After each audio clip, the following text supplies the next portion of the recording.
देखने वाली थोड़ा ही बोली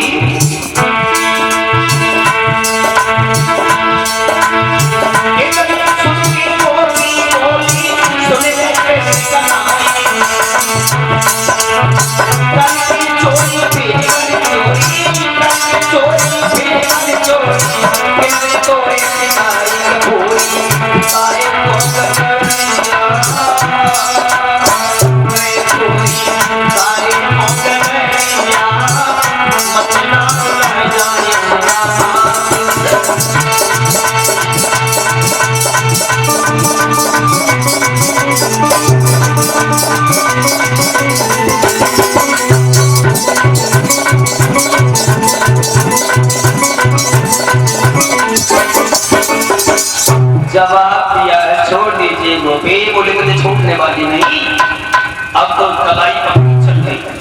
कन्हैया का गोपी बाग खाली गया। बोले अब क्या करें, ये गोपी तो छोड़ेगी भी नहीं। लेकिन कुछ ही दूर चल पाई, तब तक कन्हैया का और देखो। कहा देखो, कन्हैया ने देखा कि सामने से उस गोपी का लड़का आ रहा था। वो गोपी वो गांव की बहू रहे, घूंघट मारे भैया थी। तो कन्हैया ने लड़का को देखा कही गोपी से कहा गोपी, जिस कलाई को तुम पकड़िया उस कलाई में बड़ी तेजी से दर्द हो रहा है, और तुम एक काम करो, मेरी ये कलाई छोड़ के दूसरी कलाई पकड़ लो। तब तक वह गोपी को लड़का पास में आओ, वो सुबह की कानम कह दी तेरी मैया हमें माखन खिलाने के लिए ले जा रही है और हमें भूख नहीं लग रही है। अगर तुम्हें भूख लग रही हो तो तुम चले जाओ। बोले हमें तो लग रही है भूख। सुबह तो हुआ ऐसा, जैसे ही कलाई छोड़ के दूसरी कलाई पकड़ने चाहिए गोपी ने, तो कन्हैया ने बाकी लड़का की कलाई बापू हाथ में दे दी। बाकी घूमट लगो हो तो कहना कुछ मालूम। और कन्हैया जो है अपने घर पहुंच गए। अब वो गोपी जो रहे अपने लड़का की कलाई पकड़ के यशोदा के दरवाजे पर पहुंच गई है और यशोदा का दरवाजा खटखटाने लगी। यशोदा बहन, यशोदा बहन। यशोदा आई बाहर। कौन है? अरे शीला तू क्यों आई? क्यों आई? तुम तो कभी यकीन नहीं करती थी कि हमारा लाला माखन की चोरी करता है। हमेशा एक ही बात कहती हूँ कि हमारे यहाँ का माखन की दूध दही की कमी है, तो तुम्हारे घर में जाएगा। लेकिन आज तुम्हारा लाला रंगे हाथ तो पकड़ा गया है। क्या मतलब? बोले हाँ, आज मैं से पकड़ के लाई हूँ। यशोदा बोली तू पागल है क्या? जरा घूंघट को ऊपर करके तो देख, तेरो लाला है या फिर मेरो लाला है? और जैसे ही तुमने घूंघट ऊपर करो वैसे ही देखो कि बाकी हाथ में बाकी लड़का की कलाई रहे। अब तो बड़ी परेशान, हम पकड़ के तो कन्हैया को लाए, लेकिन ये कैसे हो गया? भक्तों, यशोदा बोली तू झूठा उल्हाना लेके हमारे यहाँ आ जाती है। कन्हैया तो घर पे है। श्याम सुंदर को आवाज लगाई तो कन्हैया बाहर आए। कन्हैया बोली देख लिया भैया, ये गोपियां झूठा उल्हाना ले लेके तुम्हारे पास आ जाती है, हम किसी के यहाँ माखन की चोरी करने नहीं जाते। गोपी सर पकड़ के बैठ गई। बोले कोई बात नहीं कन्हैया, आज तुम चालाकी चल गए, फिर किसी दिन पकड़ी जाओगे।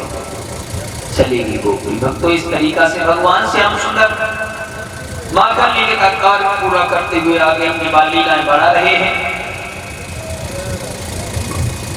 इधर भक्तों एक दिन ऐसा हुआ, मैया यशोदा कुछ कामकाज कर रही थी। सब ग्वाल वालों की टोली यशोदा के आंगन में बैठी थी। कन्हैया ने कहा ग्वालों चलो आज किसी और के घर पे माखन की चोरी करेंगे।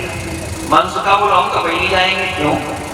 कल तू गया था, वहां पकड़ा गया था, दूसरे के घरों में माखन की चोरी करता है, अपने घर माखन की चोरी करके देख तब तुझे पता चले। कन्हैया बोले कोई बात नहीं, अगर ऐसी बात है मनसु का ख्वाल हम अपने घर पर ही माखन की चोरी करेंगे। बोले ठीक है।